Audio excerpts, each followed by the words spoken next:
we will discuss one of the most important topic which is used in chemical reactions in solving numericals, especially if in a reaction gaseous reactants and products are involved.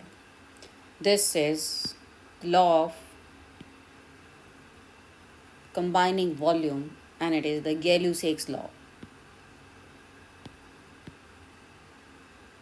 According to this law, gases always react together in simple whole number ratio of their volume. If all the reactant and product, gaseous reactant and products, they are under similar condition of temperature and pressure. This is also known as law of definite proportion.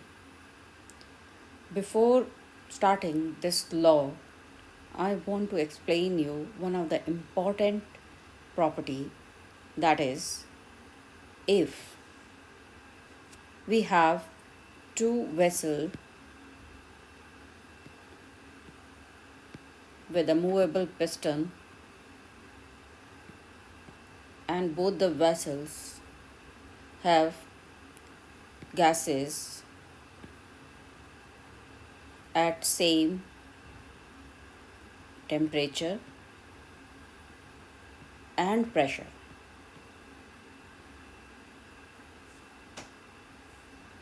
And if both have same volume,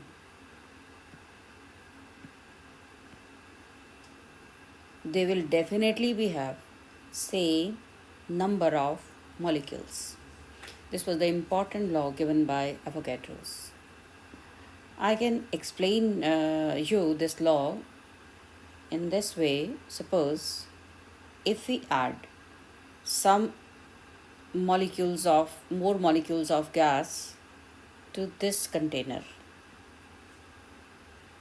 and if we want to make the pressure constant, this piston will raise up and will be responsible for increase in volume.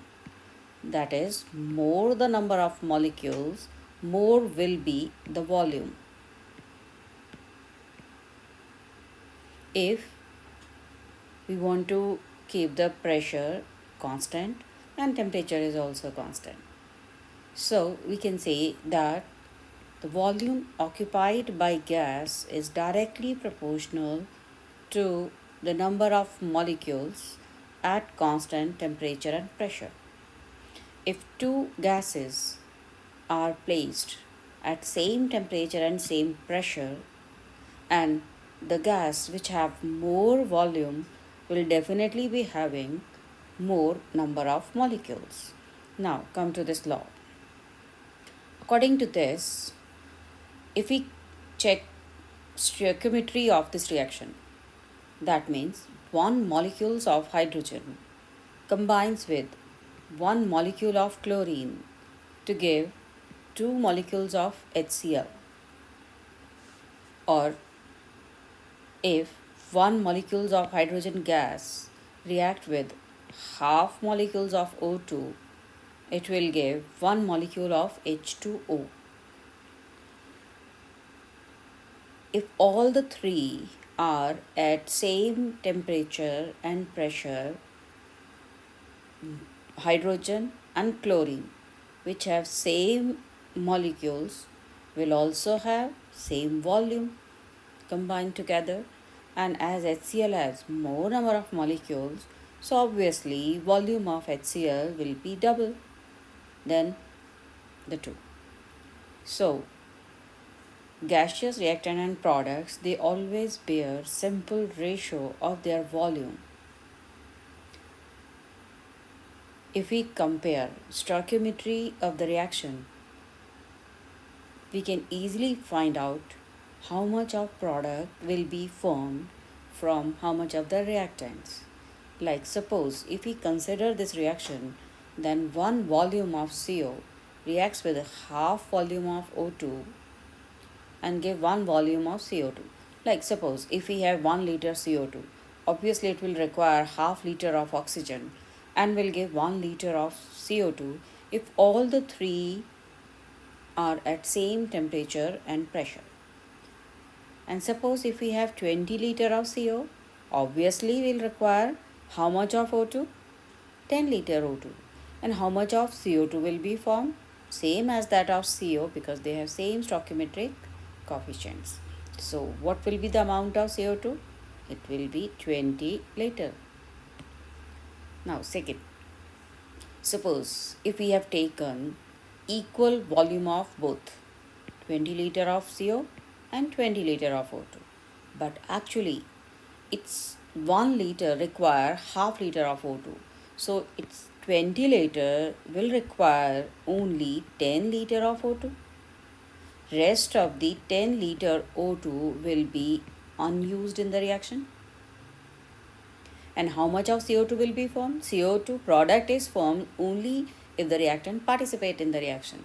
So 20 liter of CO participates and 10 liter of O2 participates. So obviously how much of CO2 will be formed? 20 liter of CO2 will be formed.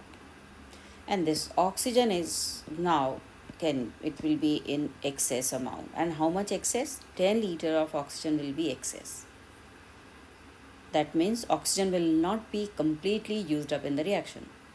CO will be completely used up. So one important term which we'll always use in the reaction, this term is the limiting reagent.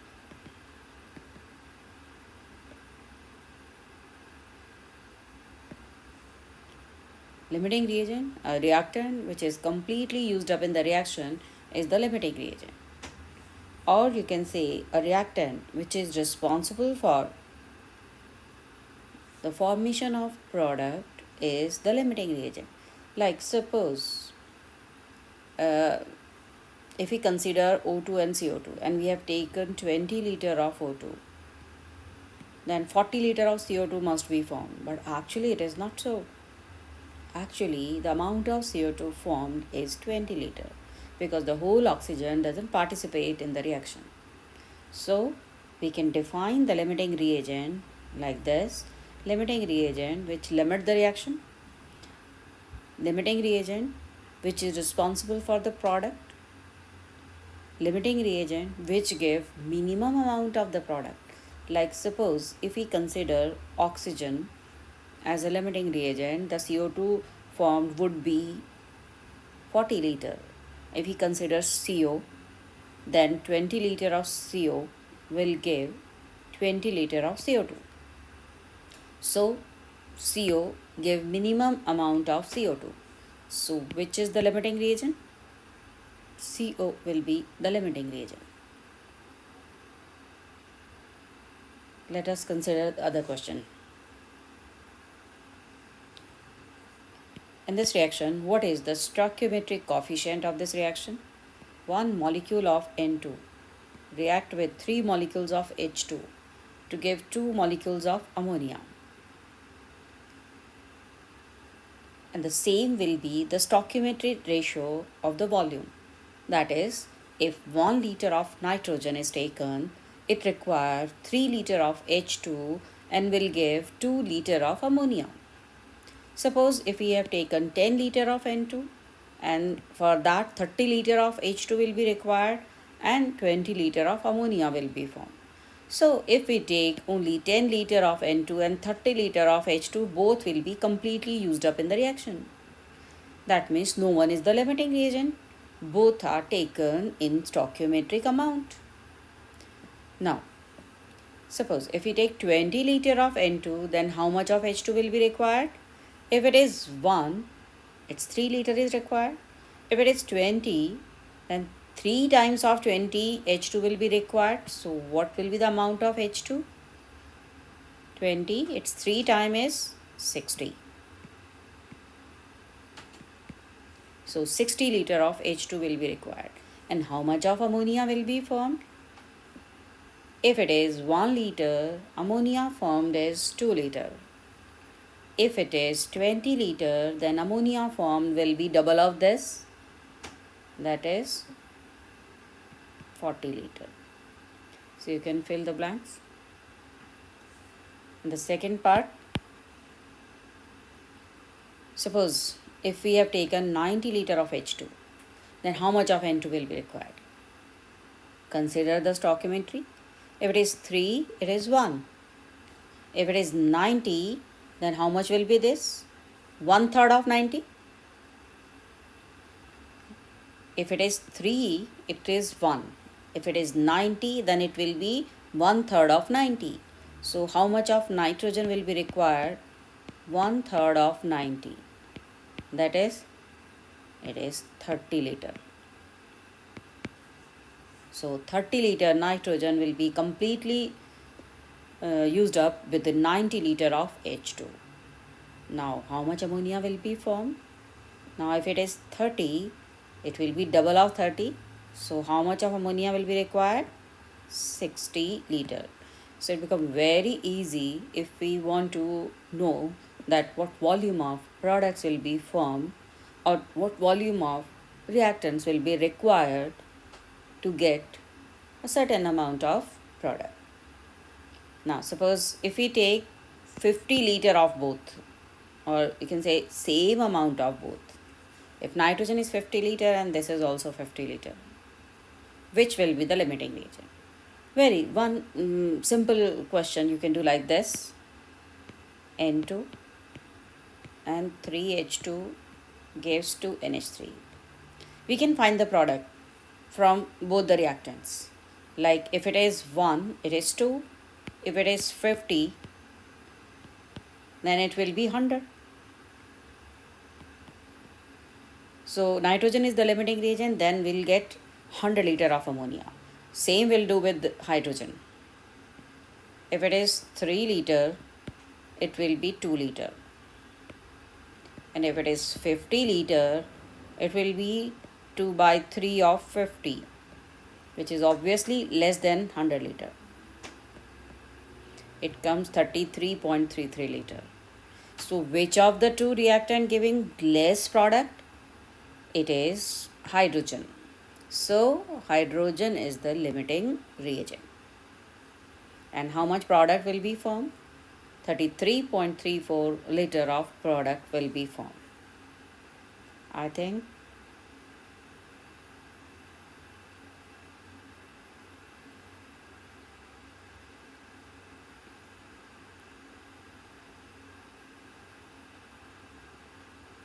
now we consider this questions. We have 3 reactants with different stoichiometric coefficient. Can you tell me what are the stoichiometric coefficient of this reaction? If it is 2, it will be 1 and it will be 3 molecules required, and how much D will be formed? 2. And same will be the ratio of volume in which they will combine to give product.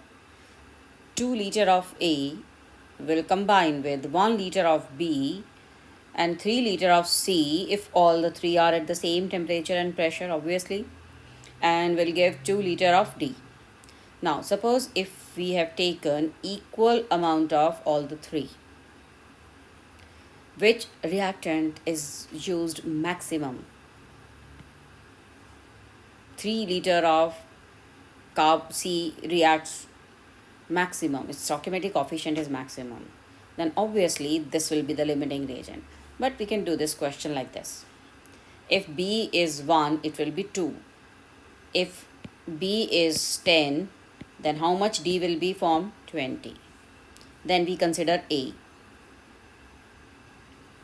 If A is 2, D will be 2. Same. So if A is 10, then same D, 10 liter will be formed. Now consider C. If C is 3, then D will be 2.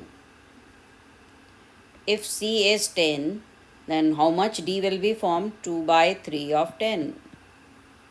And this volume is lowest among the 3 reactants. Like 10 liter of B will give 20 liter of D. 10 liter of A will give 10 liter of D. But the 10 liter of C will give 2 by 3 into 10 of 20 by 3 of T. So which is the limiting reagent? Which reactant will be completely used up? It is C. And A and B, obviously, these two reactants will be in excess amount and they will not decide the product. How much product is formed is always decided by the limiting reagent. Now, some more typical questions. Consider this combustion reaction. It is ethyne, C2H2 hydrocarbon is ethyne. You know that combustion of every hydrocarbon result to give carbon dioxide and water. Under standard condition, combustion product water as in liquid state. Rest obviously CO2 will be gaseous, oxygen is in gaseous state and ethyne will also be in gaseous state. Our question is, what volume of O2 will be required to completely burn 10 liter of ethyne? Now, first we consider stoichiometry of the reaction.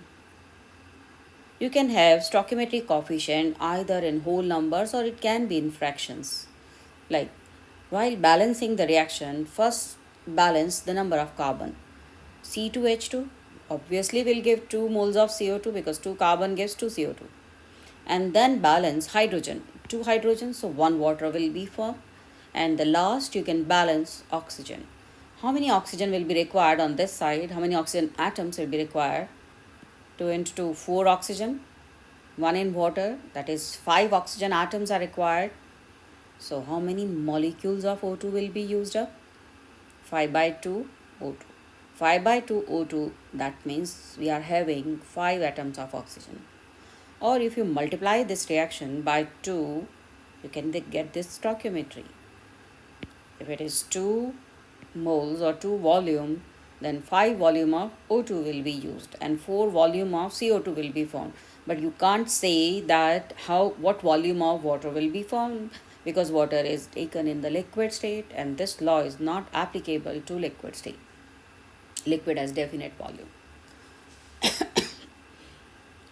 Now our question is, what volume of O2 will be required to completely burn 10 liter of ethyne? Now consider this stoichiometry.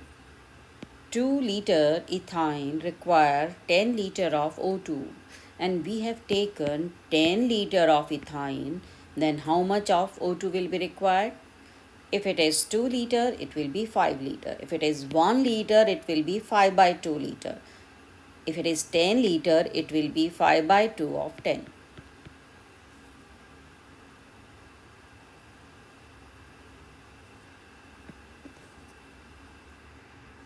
So, it is now 25 liter. If it is 2, it is 5. If it is 1, it is 2.5. If it is 10, obviously it will be 25 liter.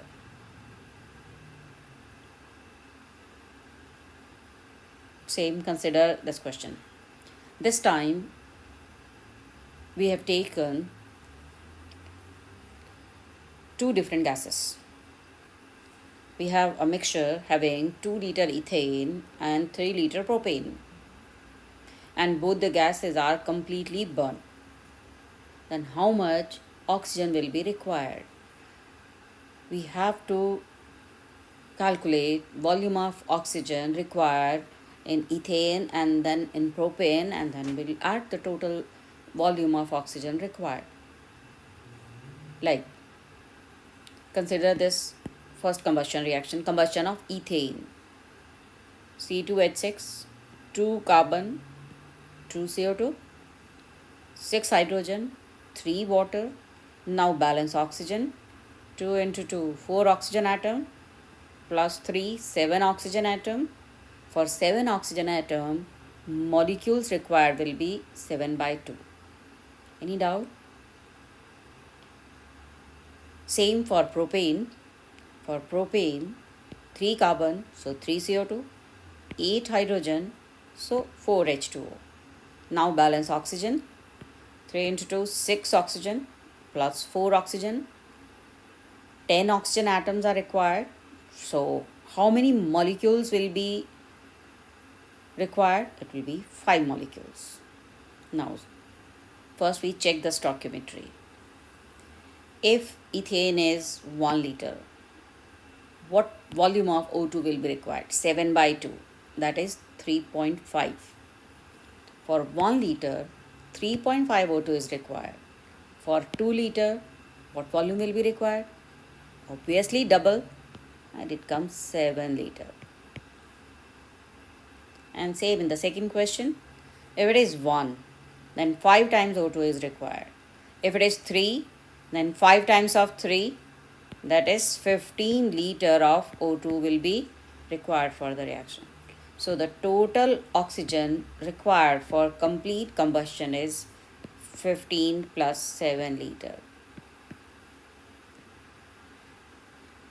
And that comes 22 liter. And what volume of CO2 will be formed? We can check it. If it is 1 liter, CO2 formed is 2 liter. If it is 2 liter, then CO2 formed will be how much? CO2 formed will be, if it is 1 liter, it is 2 liter. If it is 2 liter, it will be double of 2, that is 4 liter of CO2. Same in the other case.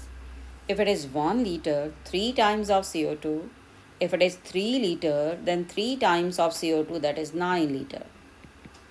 So, the total CO2 formed is 9 plus 4 liter, and it comes 13 liter. So, this is the main application of Gay-Lussac's law. And now, by doing these questions, you can understand how much important is this law, especially in solving the numericals, and just if you want to know that how much products are formed. Now, the very simple question is N2 and O2 react to give NO. Obviously, they have very simple stoichiometry coefficient, and it is 1:2. If we take 20 liter of each, then which will be the limiting reagent? No one will be the limiting reagent. If it is 20 liter O2 will be completely used up, and 40 liter of NO will be formed. Suppose if we add more N2, there will be no change in product. Or either we add more O2, there will be no change in the product. So no one will decide the product. We have to change the volume of both only if we want to change the product. So in this case, we can say that the reactants are taken in stoichiometric ratio. Like in the other case, if we take 20 liter of N2 and 30 liter of O2, which will be the limiting reagent? O2 is taken in excess, so N2 will be completely used up. This will be the limiting reagent. This is all about Gay-Lussac's law, and the same we'll use when we do mole concept in the next lecture.